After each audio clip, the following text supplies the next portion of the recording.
Muy buenos días tengan todos, bienvenidos a Negrito con leche o marrón. Hoy es 22 del 22 de febrero del mes, febrero es mes 2 del año 2022. Bueno, Negrito con leche o marrón, ya con nuestro invitado, el profesor universitario, ecologista, fotógrafo, historiador, escritor, bueno, tantas cosas que Juan Rafael Raidán García. Nacido en El Tigre, casi en la misma fecha de su fundación, no mentira. Bienvenido, Juan. Gracias. Un placer. Héctor, siempre tu invitaciones, la pasamos muy bien. Claro, un placer tenerte siempre acá, Juan. Y pues, bueno, lo primero, ¿no? Lo primero es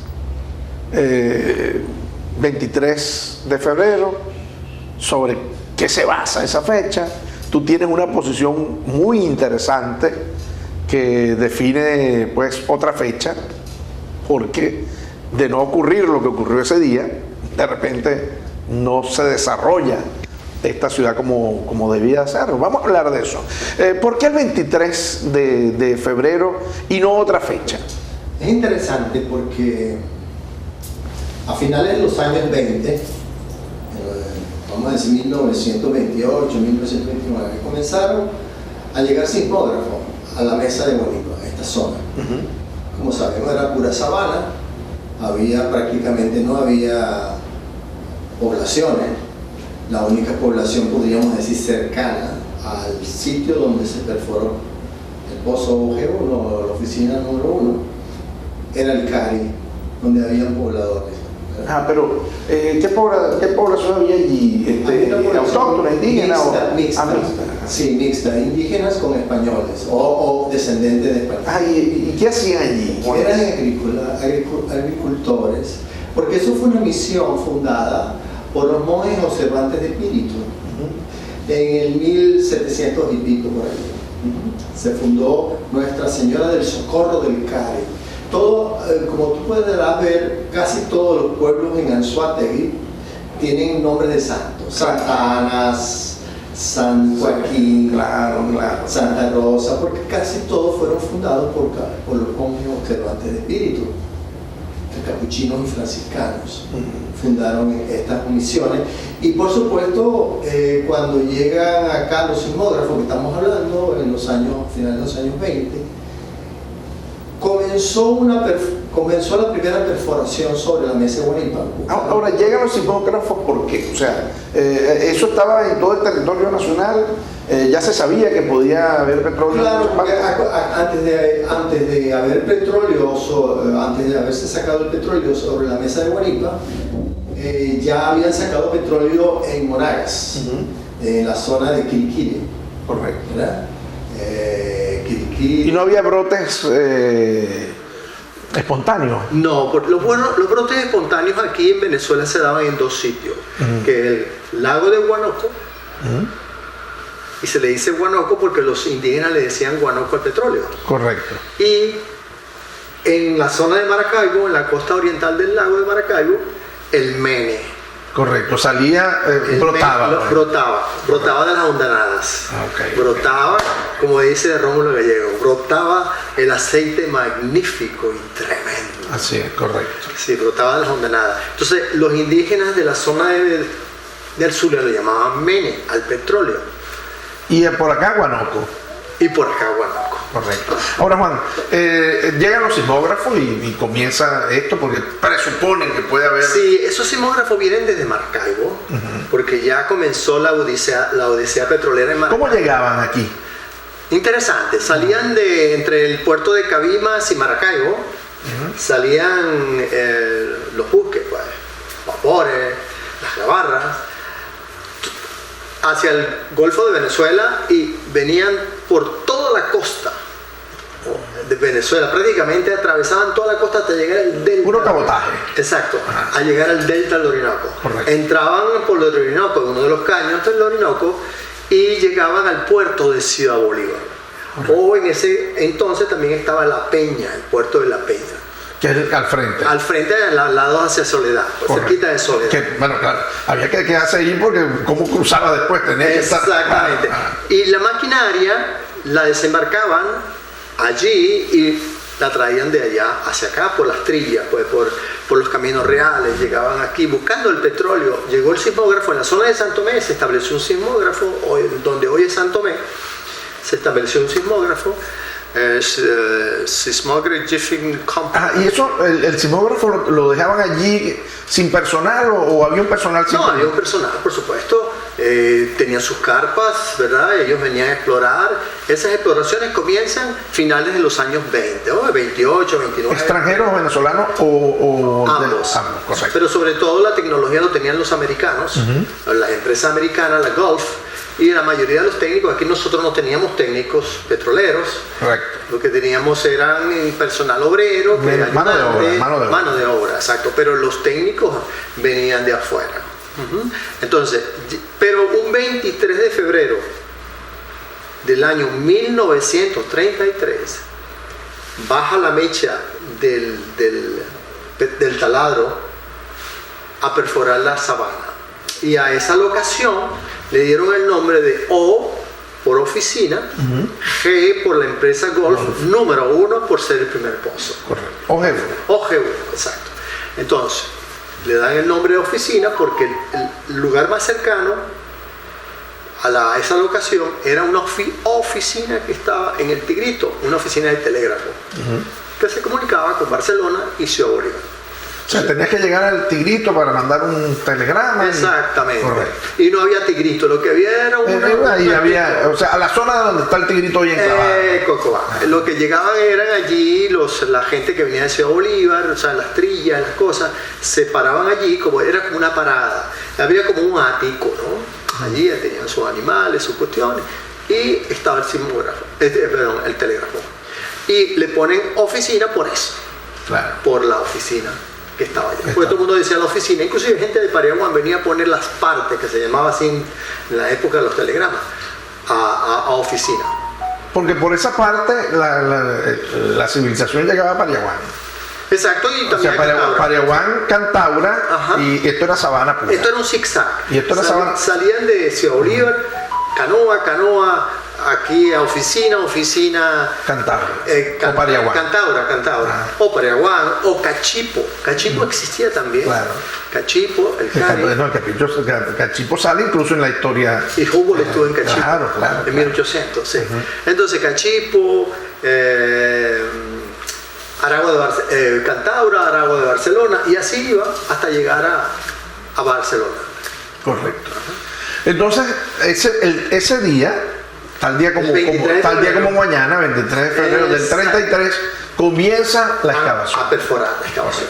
A alguien se le ocurrió, yo presumo, creo, habían dos personajes aquí muy interesantes en la década de los años 40 y 50, inclusive 60, pero que era José Vicente Marcano Vaca, que era un maestro que estuvo trabajando con la Mene Grande en la escuela de San Tomé, y Calazán Guzmán. Correcto. Ambos hicieron un folleto sobre la historia del Tigre, el cual yo utilicé en el libro, o sea, como referencia, ¿no? Ellos comenzaron a escribir un poco sobre los primeros. Yo me imagino que en ese tiempo Calazán estaría, porque aquí empieza a celebrarse el aniversario del Tigre, como en el año 1973, más o menos. ¿Verdad? Que ahí fue cuando buscaron la fecha, ¿de repente? Seguramente. Y la llevaron a la Cámara Municipal y tal. Vamos a poner esta fecha. Vamos a poner esta fecha, exacto.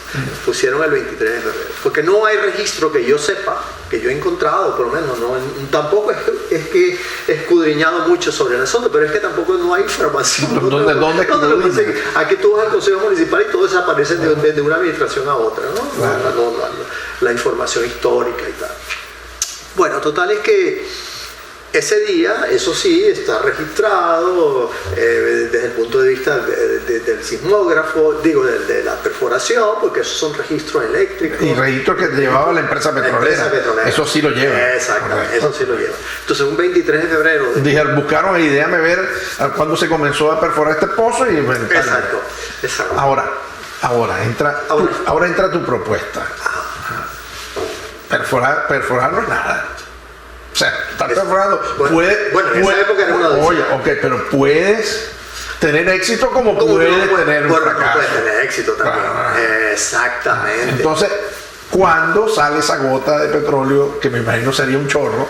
Bueno, pero no hubo realmente reventón, no, okay. Porque fue controlado. Okay. Decimos reventón porque porque salió el petrólio, reventó, yo diría eclosionó, pues salió, claro. ¿Verdad? El petróleo, el 16 de julio de 1937, o sea, 4 años después. 4 años, 5 meses después. Fue que ahora, no es que estuvieron perforando ahí 4 años, 5 meses, no, eso se paraba, quitaban ese taladro, lo llevaban a otro lado, inclusive en Santa Rosa, en Santa Rosa perforaron un pozo, pero estaba seco, antes del OG1. O sea, hubieron ciertas perforaciones. Se comenta que también en Canoa, en la zona de la Canoa, hubo una perforación, pero imagínate, ese petróleo pesado. Claro. O sea, ni se imaginaban lo que significaba eso todavía. Exactamente. Correcto. Entonces, bueno. Eso era como conseguir ahí pegaloca ya.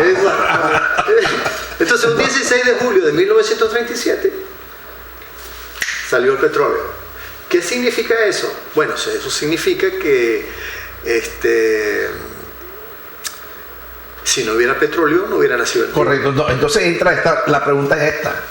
Ajá. ¿Qué pasaba entre 1933 y 1937 con los servicios que debía manejarse allí? ¿Ya había algo allí? ¿Ya había una persona haciendo algo? Sí, hubo una indicación, porque en 1932 o 30 salió gas. Hubo un disparo de gas. Pero espontáneo. No, bueno, a través de la perforación. Entonces tuvieron eso estuvo allí. Pero estaban perforando, ¿no fue en el 33 que perforaron? ¿Cómo va a salir el gas antes?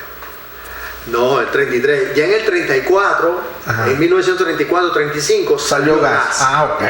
Porque me dijiste 32. No, lo siento. Te equivoqué. Bueno, salió el gas.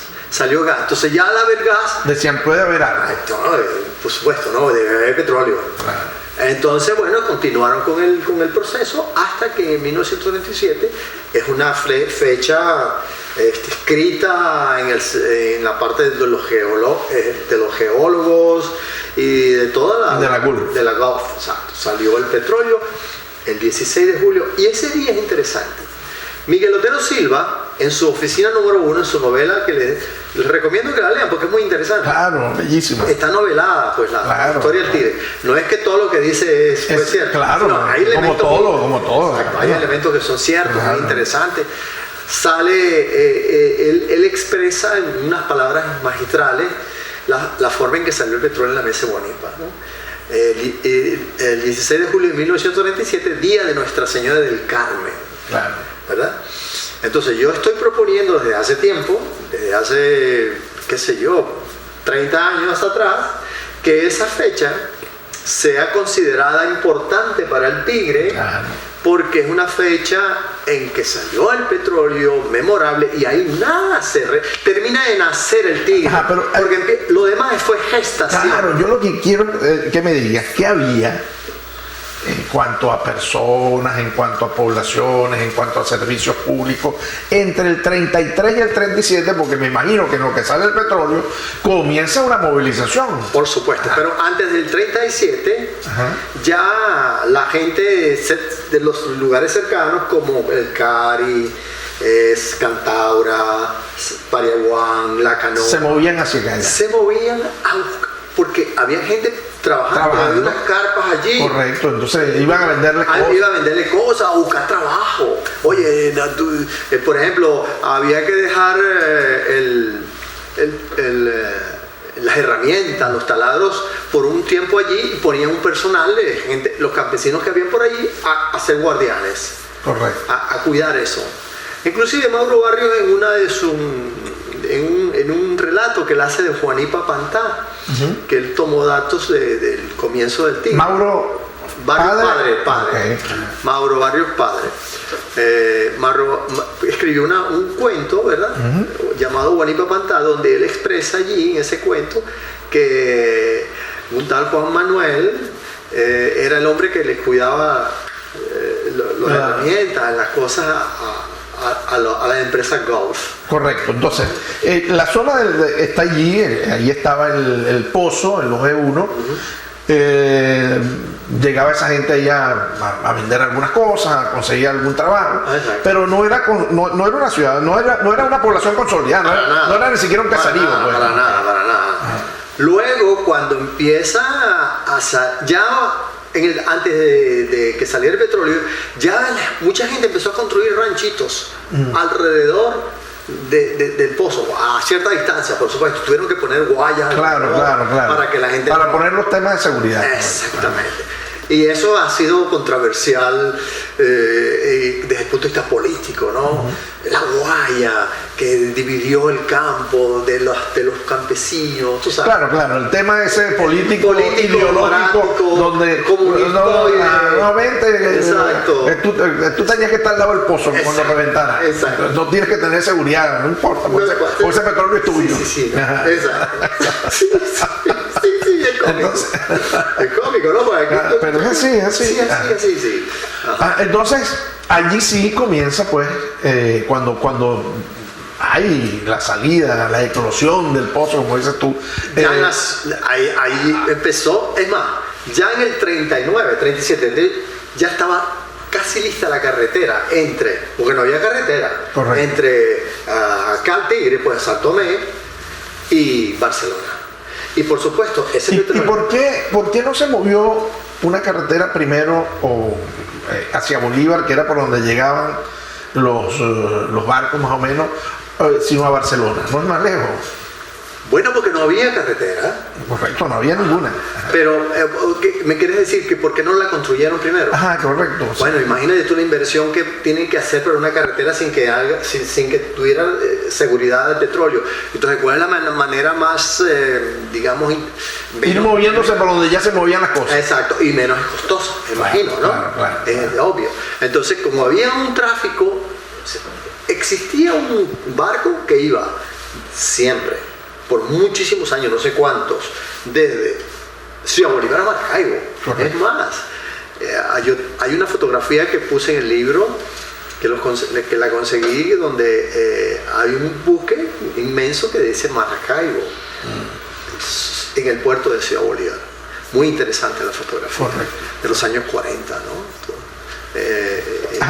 Por eso te digo, claro, había mucha más conexión porque bueno, lo conocemos por el proceso histórico independentista y todo lo que fue la Guerra Federal, y todo que había un movimiento, por supuesto, Barcelona, Aragua, Barcelona, Cantabra, donde hubo incluso pues acciones militares. Claro. Me imagino que eso significa que había alguna vía, pues. Es más, aquí estaba una población de Santa Mé del Tigre, antes de ser Santo Tomé, por eso que toman el nombre de Santo Tomé, en base a la misión que hubo aquí cerca del río Tigre, hacia la zona del Tigrito.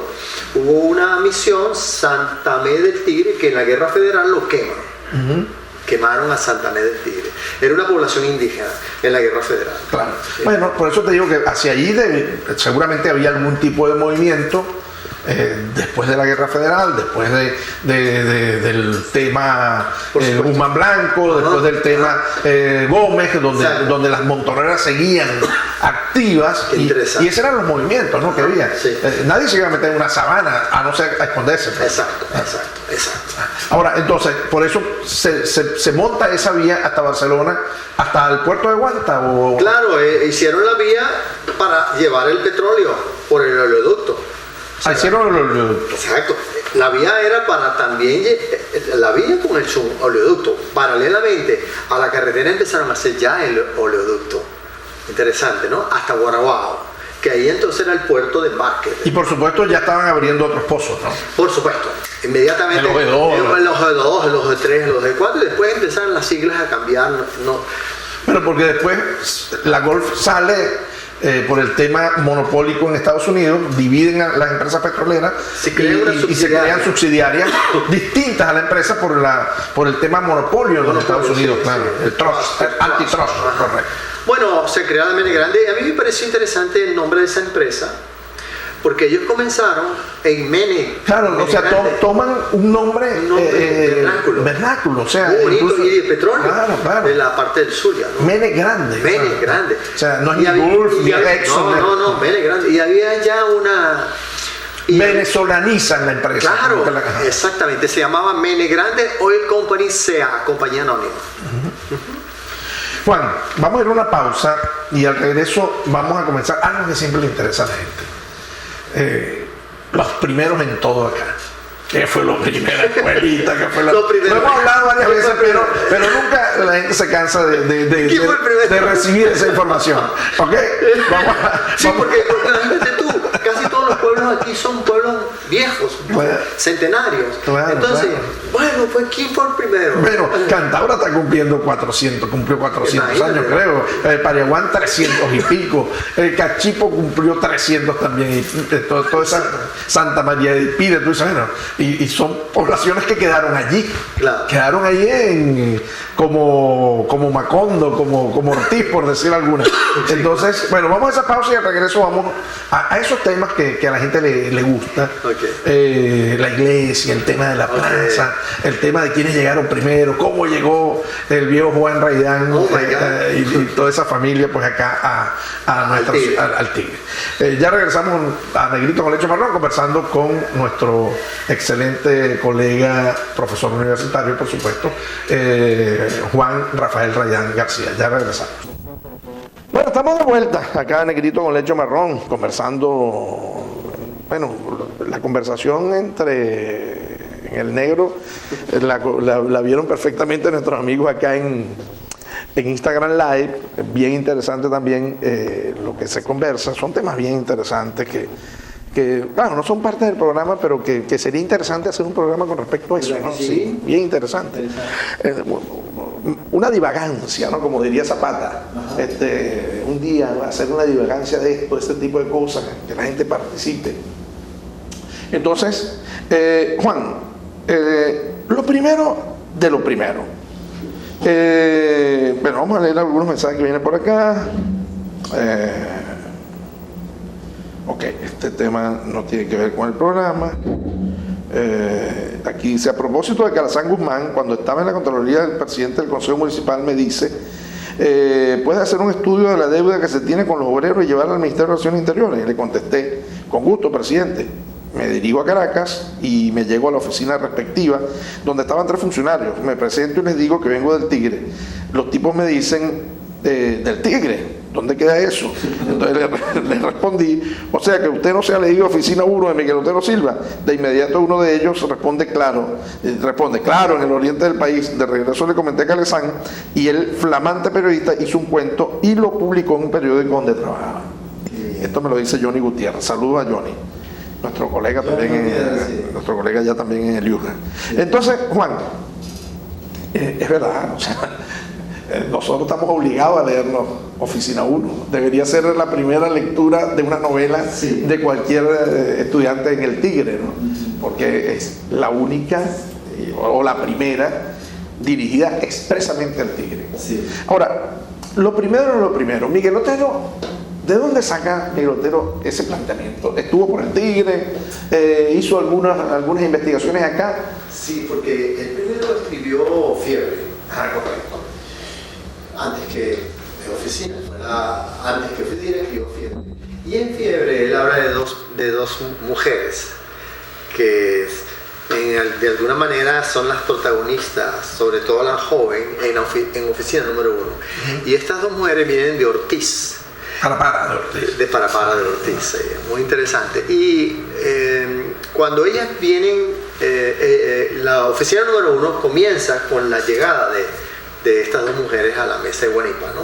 Y él hace una descripción geográfica del sitio muy interesante. Cuando ellas llegan acá, venían de Ortiz y entonces ya él anuncia la gran cantidad de gente que está saliendo de todos los lados del país para venirse al Tigre, ¿no? En esa parte. Ahora, en cuanto a Miguel Otero. Miguel Otero, ¿cómo se le ocurre lo de la novela? Claro. La verdad es que no tengo esa información como tal, aunque conocía a este señor personalmente. Sin embargo, él se vino aquí en los años 50. ¿Okay? Él se vino al Tigre y contactó a los intelectuales. En ese tiempo estaba Efraín Subero, que era maestro de la escuela de Campo Oficina. Vecino que llegaba siempre donde Antonio Soto, al frente de mi casa. Yo compartí muchísimo con Jesús Subero y se hace amigo de Efraín Subero. Exacto, un tremendo tipo. Se hace amigo de Vicente González Orsini, el médico. Correcto. Y se hacen tantos amigos que inclusive él se pasaba temporadas en la casa de Vicente González Orsini. Y él viene a escudriñar al Tigre en los años 50, se entrevista con algunos de los pioneros, entre ellos Jesús Subero, Julián Mejías, el alemán Hoffman, que estaba en esa época también, o sea, Max Paden, Max Paden empieza a averiguar sobre él le estimula a escribir una novela sobre el petróleo. Claro, que era necesario hacerlo también, por otra parte. Y de verdad que Oficina Número 1 es la novela del petróleo en Venezuela. Se han escrito algunas otras cosas, pero esa es hasta el momento es la novela del petróleo. Y aparte costumbrista también. Sí, muy bien hecha. Claro. Bueno, total es que él comienza con su libreta, con sus notas, se viene al Tigre, viene en varias ocasiones, empieza a conocer a El Mundo Barrios, La Antorcha, toda esa, ¿no? Conoce, inclusive Antorcha le hace una entrevista, se publica en el diario. Estamos hablando de 1900. Antorcha tiene 73 años. Sí, estamos hablando de hoy esta es la hija de Antorcha hoy. Casi fundándose Antorcha, al poco tiempo, uno de los primeros artículos que aparece es sobre Miguel Otero Silva. Correcto. Inclusive en el libro yo pongo su firma, en el periódico aparece una reseña del periódico de él sobre él cuando viene al Tigre. Entonces, bueno, allí es cuando él empieza a consumir, y luego, comenzando los años 60, publica la novela Oficina Número 1, que fue un éxito. Un éxito inmediato. Ahora, Juan, el Tigre se conforma, aquí está el pozo, comienza a desarrollarse las actividades, por supuesto, ahí la zona de protección, no sé qué fue primero, si Campo Oficina como campo, o pues Pueblo Juro, que era lo que tenía al lado, Casco Viejo y... Lo que tengo entendido es que Pueblo Juro no existía. Correcto. Yo no sé por qué la gente une Pueblo Juro con Campo Oficina, no. Lo que existían eran las casas que estaban cerquita del pozo en la parte oeste de Campo Oficina. Por ahí donde estaba la casa Nueva York, correcto, donde están los Bermúdez, la familia Bermúdez y otras familias por allí, la calle Rivas. Pero hacia la zona del Cari, hacia Pueblo Juro, no existía. Eso comenzó cuando Pérez Jiménez. Por eso lo llaman porque tumbaron. Pero antes entonces lo que era lo que conocemos por Casco Viejo, ahí sí. Ahí sí. Correcto. Ahí sí. En las vericuetos de las calles, en la calle Héctor Villegas, la calle Rivas. Nombres que colocaron, me imagino, después, ¿no? Sí, por supuesto. Ahora, es interesante, cuando uno empieza a ver las calles del Tigre, las viejas, tienen nombres de batallas, de estados y de ciudades, ¿verdad? Porque, por ejemplo, calle Caracas, calle Lara, calle y de parte geográfica, Orinoco, calle bueno, Zulia, claro, Callejón Zulia, claro, la calle Sucre, claro, Anzoátegui, claro. Interesante. Entonces, y sería bonito que le pusieran los nombres a la calle. Todavía no se le ha puesto. La calle Bolívar, calle Sucre. La calle Bolívar fue... Hay tantos tres héroes. Claro. Sucre, Bolívar y Miranda. Claro. Calle Bolívar con Miranda y Sucre. Así es, faltó Páez nada más. Mira, ahora te pregunto, bueno, Ahí está, claro, me dice Pueblo Uno vino después con Pérez Jiménez, pero Casco Viejo sí se iba extendiendo. Claro. Se extendió, pero hacia el norte, hacia la Avenida 5. Y después de la Avenida 5, pues allá... La iglesia, ¿cuándo se construye la iglesia? En 1952. Ya avanzado, entonces Sí. estamos hablando de unos, ¿cuántos? ¿Qué? 14 Había años, 15 años. pasado casi... Del 37, hablando del 37. Sí, casi 30. Había empezado 20 años más o menos. 20 años. 20 años. No mucho. No. No. Es más, anterior de la iglesia, allí mismo se construye una capilla. ¿Verdad? Luego la tumban y esa capilla la tumban y hacen la iglesia sobre... Así como los judíos, que los cimientos sobre el Claro. En Jerusalén es cimiento sobre cimiento. Ahora, bueno, tenemos cierta claro. historia. Hay de todo. Ahora, Juan, la iglesia, hay que hacer un programa sobre la iglesia también. Ah, sí. Porque los vitrales de la iglesia que hoy le han caído a piedra, Oh, Dios. has visto, ¿no? Entonces, pero vamos a hacer un paréntesis allí. ¿Quién trae los vitrales? ¿No tienes alguna información esa? No tengo información. Lo que sí tengo información es que esos vitrales fueron traídos que lo formó la Junta Pro Templo. Hubo una Junta Pro Templo que se formó hacia comienzos de los años 50. ¿Quiénes estaban?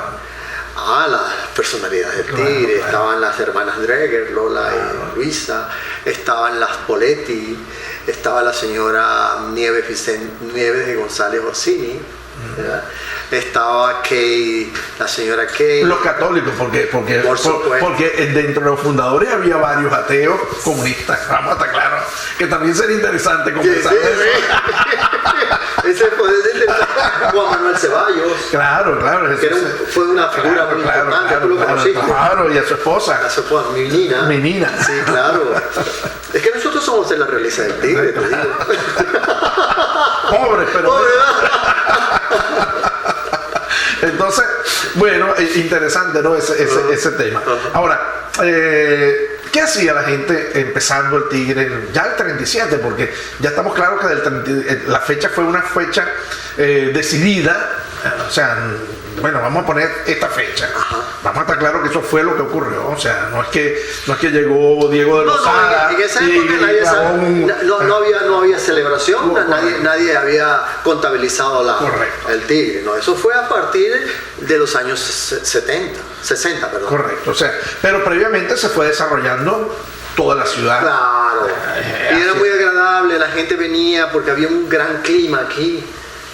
¿Tu familia llega en qué tiempo? Mi padre llegó a los 20 años, tenía 20 años, en 1945 llegó el Tigre. Estamos hablando de unos 8 años después de que surgió el petróleo. Exactamente, poco.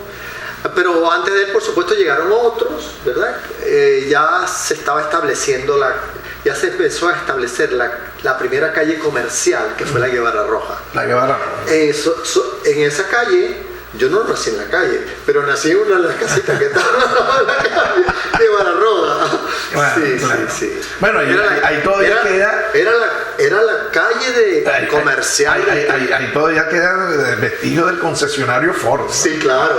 ¿Tú tienes fotografías de eso? Sí, claro. Yo me río mucho de esa calle porque un amigo, Luis Villasana, me dice, Juan, yo también nací cerca de esa calle, me dice.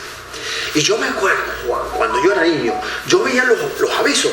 Mire, eso parecía Las Vegas. Bueno, me parecía genial. Bueno, pero es así. Sí, a mí me parecía Las Vegas. Claro.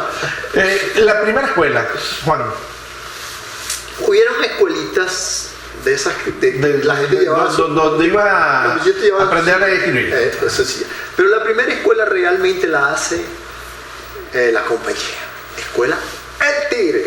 Correcto. Hoy vigente. Y hoy vigente. Pero y la hace en campo oficina. En manos del gobierno, pues ya acabada. Ya, sí, bueno. No. Sí, que es una de las mejores escuelas. Todo el personal que contrataba la empresa Menegrande Oil Company, esa gente que nos vino a quitar petróleo. Bueno, todo lo que contrataba era lo mejor que había en Venezuela. Los maestros salidos de las normales, los mejores, los traían para acá. ¿Qué tal? Por ejemplo, un Efraín Subero, un Alberto Itanare, Claro. un Juan Vicente Vaca, Marcano Vaca, JB Marcano Vaca y otras más, tanto mujeres como hombres. Lo mejor lo traían para acá. Por ejemplo, la infraestructura impecable, todo bien hecho, Claro. bien formado. Bueno, si no, hay que ir a Santo Tomé. Hay que ir a Santo Tomé, Claro. Lo que fue Santo Tomé. lo que fue Santo Tomé. No. Sí, ahora no sé. Claro. Lo que fue también la escuelita del Tigre. Claro, La escuela- esa era, no escuelita, eso, la es lo, escuela. eso es lo que llaman mucho la conquista americana. Sí, vinieron aquí a llevarnos el petróleo. Sí. No, aquí vinieron gente a invertir. Aquí apostaron dinero, gente de afuera, para invertir. Ahora, allá nuestros políticos lo que hicieron con ese dinero. Eso es otra cosa. Claro. Eso es otra cosa. Es más, el Tigre no le invertía en nada. Aquí no hubo planificación urbana, aquí no hubo nada. Hasta que no llegó Pueblo Nuevo Norte. Exactamente. Esto es un pueblo que se hizo propio. Por su esfuerzo propio de la gente.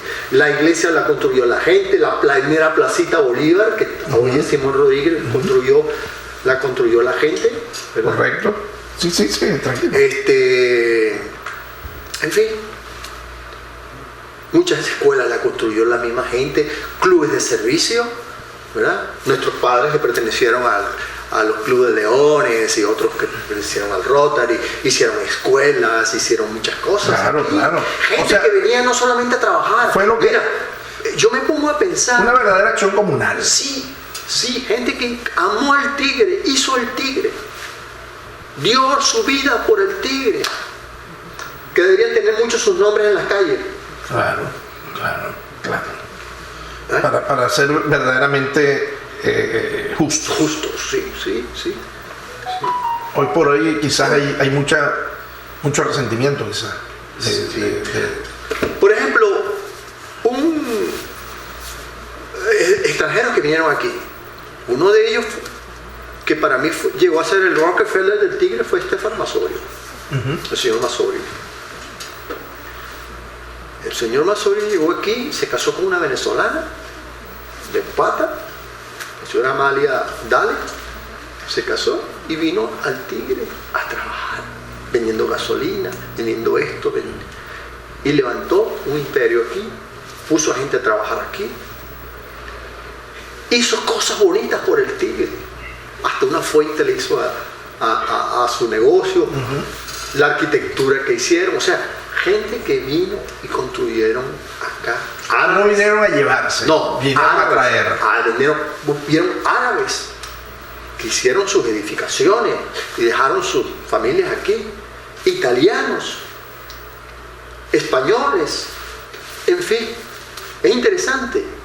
Y eso hay que valorarlo. Ahora, nosotros nacimos en un pueblo cosmopolita, en el sentido que había gente de todas partes. Pocos pueblos de Venezuela tienen eso. Aparte una encrucijada. Sí, señor. Claro. Nosotros fuimos expuestos a la cultura americana, a la cultura Italiana, árabe.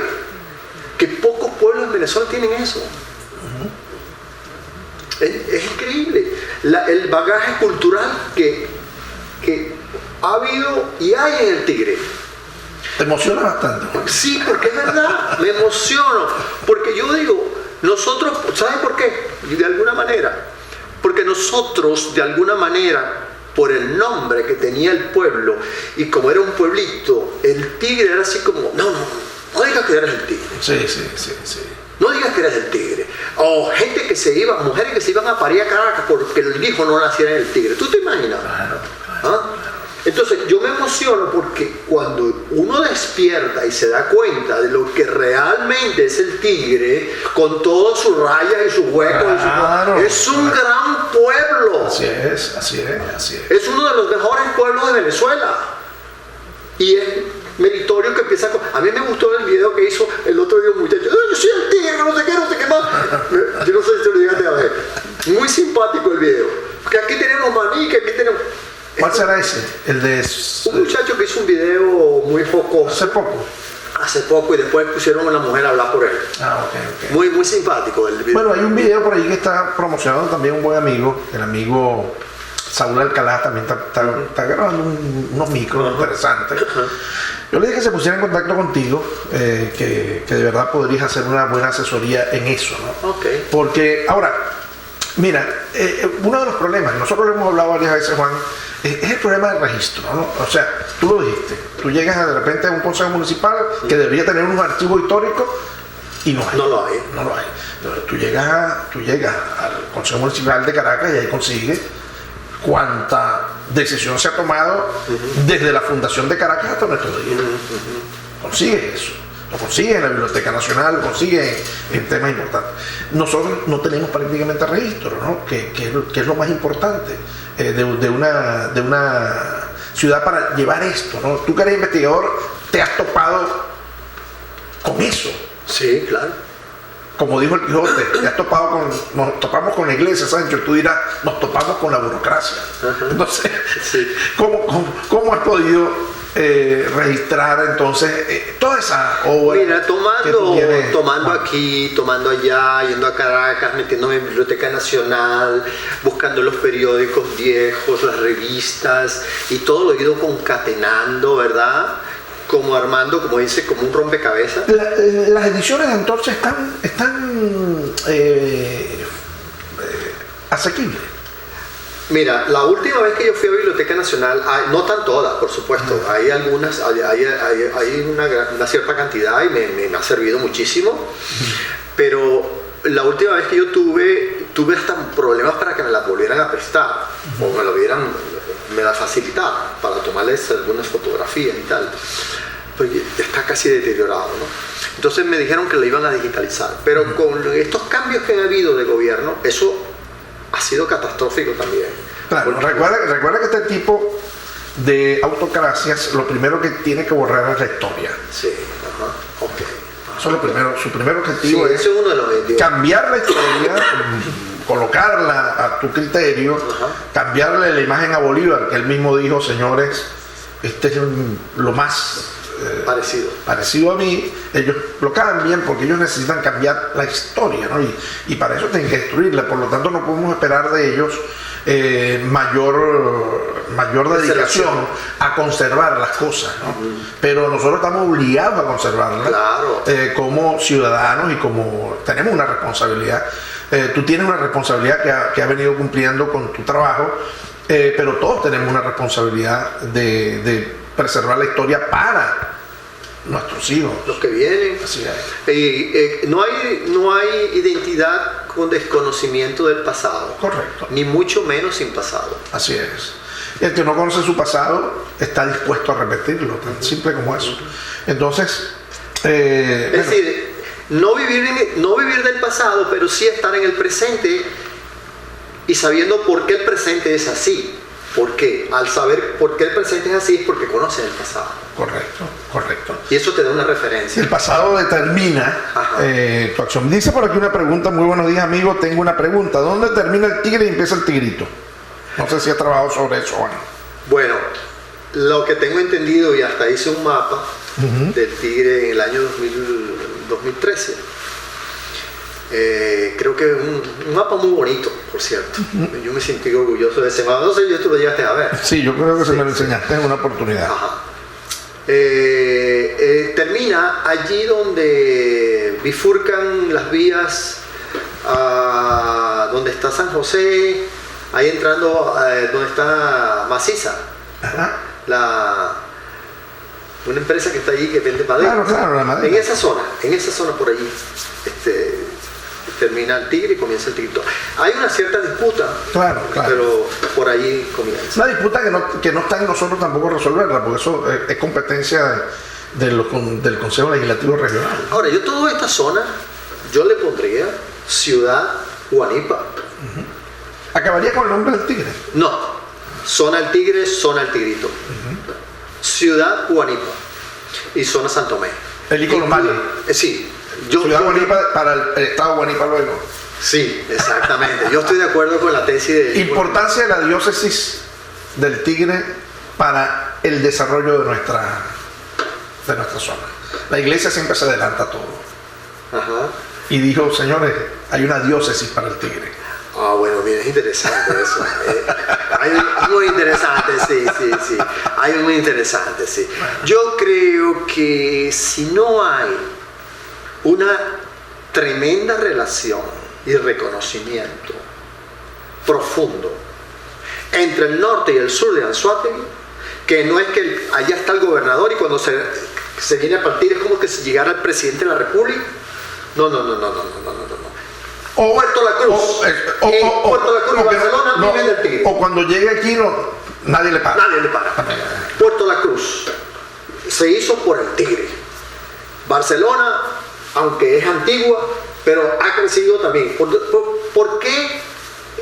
Por el petróleo. Claro. Aquí se cosecha. Se fortaleció ese tipo de ciudad. Exactamente. Es más, lechería también se hace Bloom, porque mucha gente, muchos inversionistas, mucha gente del Tigre empezó a hacer sus casas y a comprar. Y se hizo muy distinto a lo que planteabas tú inicialmente. Vamos a poner el ejemplo de Estefano. O sea, yo vengo, estoy en el Tigre y vivo en el Tigre, estoy aquí, y aquí muero. Muchos de los inversionistas nuevos que han llegado, llegaron a invertir, pero no a dejar. No a dejar, se fueron para el sino a irse. Claro. Sí. Hubieron, por supuesto, personas antiguas que se fueron, pero... Claro. Como todo, vamos a recordar que hemos tenido crisis. Cada crisis petrolera afectaba al Tigre. No, pero mucha gente se quedó. Claro. Muchas familias se han quedado. Mucha gente de diferentes... de los emigrantes, de los primeros emigrantes que vinieron aquí en la década de los 50. Para terminar, Juan, ¿qué pide Juan Reidán a las autoridades municipales, regionales, nacionales para nuestra ciudad? ¿Qué necesita la ciudad hoy por hoy? Oye, eso es una buena pregunta. Muy amplia, pero trata de concretarla. Yo diría, una de las cosas que diría es que, por supuesto, mejorar la economía de una manera tal de que vengan inversiones aquí al Tigre, ¿no? En su mejoramiento. Ahora, en cuanto a lo que es la infraestructura del Tigre, hay que mejorarla, ¿verdad? Sus monumentos, sus sitios, mejorar su entorno. Es muy importante hacer. ¿Es turístico el Tigre? Sí. ¿Tú has hecho un trabajo? Sí, es turístico, pero habría que fomentar ese turismo en el sentido de la infraestructura. Correcto. Por ejemplo, Campo Oficina, que es el lugar donde nació el Tigre, ¿verdad?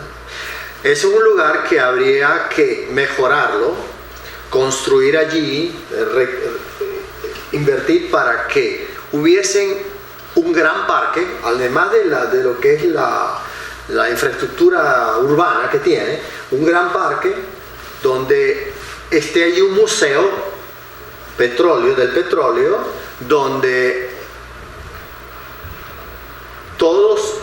esté un centro de las artes y tenga un lugar realmente que el que llegue al Tigre lo visite. Los demás países le sacan provecho a cualquier cosa. A cualquier cosa. Tú sabes que en este viaje a Texas hay una zona que la gente va, que se llama Bolívar. Ajá. Lo que hay es un obelisco pequeñito, un mini obelisco. Bueno, decimos Bolívar y eso se llena de venezolanos. Qué bonito. No hay nada, no hay nada. Pero la gente dice, bueno, ¿será que fue un homenaje que le hizo San Houston a Bolívar? Lo miraba muchísimo. Y bueno, tú dices, bueno, le explotan eso incluso. Claro. Hay un ferry que llega, ¿no? Entonces, bueno, tú dices, ¿por qué nosotros no? Por ejemplo, hay que pensar en grande. Tú me estás pidiendo, tú me hiciste una pregunta de qué le pediría. Por ejemplo, aquí tenemos un taladro a la entrada del Tigre, que es el taladro que la puso la empresa Flint. ¿Okay? Ese es un emblema interesantísimo. Es más, ese fue decretado monumento histórico del Tigre. Ese taladro se puede constituir en un mirador, donde hay un ascensor que la gente vaya arriba y en la parte de abajo, ¿verdad?, hacer una especie de lugar recreativo, un parque allí, ¿verdad? poner un escenario bonito. Eso lo podríamos nosotros, ya porque ya no nos queda tiempo, Juan, sintetizar en que tenemos que pensar en grande y no en pequeño. Por supuesto. El que piensa pequeño se queda chiquito. Se queda chiquito. Sí, chiquito. Por ejemplo, nosotros tenemos que, dentro de las partes gubernamentales, tanto local como regional, hay que invertir en mejorar las infraestructuras del Tigre y en el reconocimiento de los monumentos históricos, de los lugares importantes que hay. La entrada del Tigre con el Teatro de la French, campo oficina, ¿verdad? Hacer un centro de las artes, un museo petrolero. Todo eso conlleva el turismo y concatenar el turismo urbano con el turismo ecológico. Enchufar los Farallones de Chimire, que es un lugar extraordinario que no lo sabemos, no lo hemos sabido aprovechar de la mejor manera, traería turismo no solamente local, sino regional y hasta nacional. Y internacional. Gracias, Juan, por habernos acompañado, hermano. Y por supuesto a ustedes por dar la oportunidad. Su sintonía. ¿Okay? Un placer siempre conversar contigo, hermano, tanto aquí como afuera. Sí, igual. Entonces, extraño las tertulias en San Remo. Sí, ¿verdad? Claro, que eran muy interesantes con nuestro buen amigo Maglio Morales Dreger, que también es un poseedor de temas interesantísimos. Saludos de aquí a nuestro amigo Maglio. Gracias, Juan, nuevamente por haber estado con nosotros. Pasen una excelente tarde y mañana, Dios mediante, un nuevo Negrito con Leche Marrón por acá, por Antorcha TV. Chao, chao.